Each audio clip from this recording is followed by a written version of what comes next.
When was the last time you were truly alone? Did it feel peaceful? Or did it make you uncomfortable? For most people, silence feels strange, but for some, it feels like home. They don't need a crowd to feel good. They are perfectly happy just by themselves. And there is nothing wrong with them. In fact, science shows that people who love being alone might actually know themselves better than most people do. So today we are going to talk about them, who they are, how their brains work, and why the world has had them all wrong. First things first, when we talk about people who like to be alone, we are not talking about one type of person. This is not just about being shy, and it is not just about being an introvert, although that is part of it. We are talking about a whole group of people who share one simple thing in common. They feel their best when they have time to themselves. Some of them are introverts. That means they get their energy from being alone, not from being around other people. Being in big groups for too long does not excite them. It drains them. Some of them are what experts call highly sensitive people, or HSPs. These are people whose brains pick up on everything. Sounds, emotions, energy in a room, they feel things very deeply. And because of that, too much social time can feel overwhelming fast. And some of them are just people who have figured something out that many of us never do. They are okay with themselves. They do not need someone else in the room to feel good. They do not need constant noise to feel safe. They have learned to enjoy their own company, and that is actually a really rare thing. Here's something important to understand. These people are not hiding from the world. They still have friends. They still laugh. They still love people. They just need time alone to feel like themselves again. Think of it like this. Imagine your phone battery. When it gets low, you plug it in to charge. You do not throw the phone away. You just give it what it needs. For people who love solitude, alone time is the charger. Without it, they feel drained. With it, they come back fully charged, ready to show up for the people and things they care about. So now we know who these people are. But the big question is, why are they this way? What is actually happening inside their brains? The answer goes much deeper than that. It starts inside the brain. See, your brain is wired differently. Not all brains respond to the world the same way. Some brains get excited by noise, crowds, and constant activity. They light up when things are busy. They feel most alive when something is always happening. But other brains, they work differently. They reach their limit faster. Too much noise, too many people, or too much going on at once. And these brains start to feel overloaded like a computer with too many tabs open at the same time. And when that happens, the brain sends one clear message: I need a break. Scientists call this sensory sensitivity. And research shows that people who enjoy solitude tend to have brains that pick up on more and feel more than the average person. They notice things others miss. They think more deeply about what they experience, and because of that, they need more quiet time to process it all.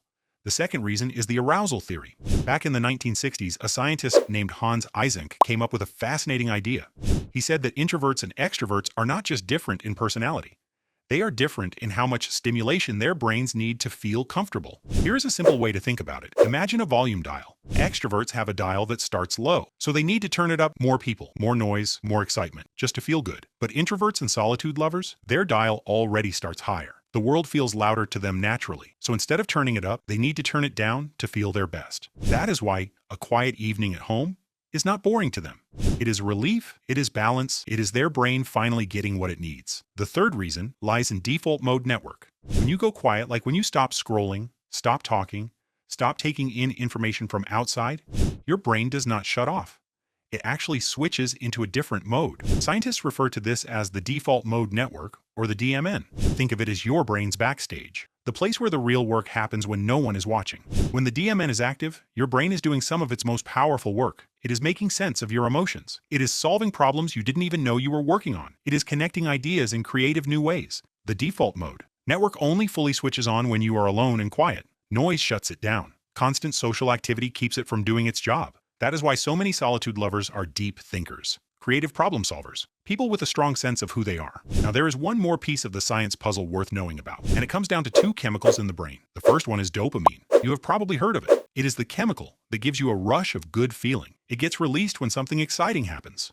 A fun night out, a big win, a crowd going wild. Extroverts tend to chase that dopamine feeling. It is what drives them toward more people, more action, more stimulation. The second chemical is acetylcholine. This one is less talked about, but just as powerful. Acetylcholine gives you a calm, quiet kind of good feeling. The kind you get when you are focused on something you love, when you are deep in thought, when you are sitting in a peaceful place, and everything just feels right. People who love solitude tend to run more on acetylcholine.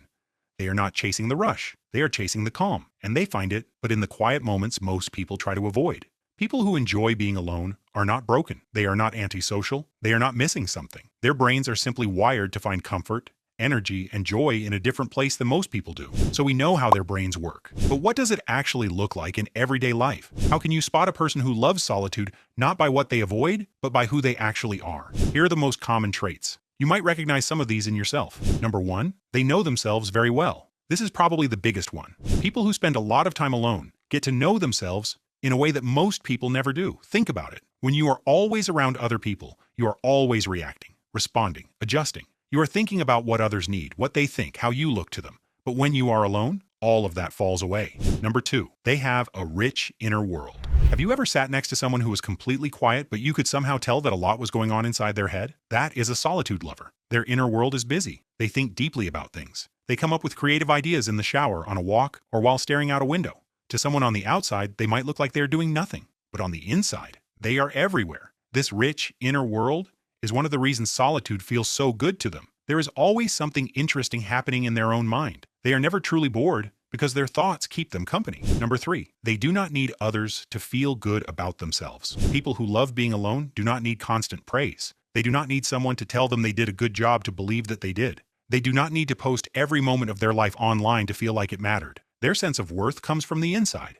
Now, this does not mean they do not care what people think at all. They are human. Of course, they care sometimes, but they are not dependent on it. They can sit with a decision they made, even if no one else claps for it, and still feel good about it. Number 4, they are good at handling their emotions. When something hard happens to a solitude lover, they usually do not fall apart in public. They go inward. They process it on their own terms, in their own time. This is called emotional self-regulation, and it is one of the healthiest things a person can do. Instead of reacting instantly, saying something they will regret, blowing up, or falling apart, they give themselves space to feel and think before they respond. Number 5, they choose quality over quantity in relationships. Here's something people get wrong about solitude lovers. They think these people do not like anyone. That is not true. Solitude lovers care deeply about people. They just care about the right people. They would rather have 1 or 2 friendships that go very deep than 10 friendships that stay on the surface. They would rather have 1 real conversation than spend 3 hours making small talk with strangers. They are not being snobby. They are being honest. Because for them, shallow connection does not fill them up. It actually drains them more. But a real, meaningful conversation with someone they trust, that lights them up completely. Being alone and being lonely are not the same thing. Loneliness is a feeling of pain. It happens when you want connection, but you do not have it.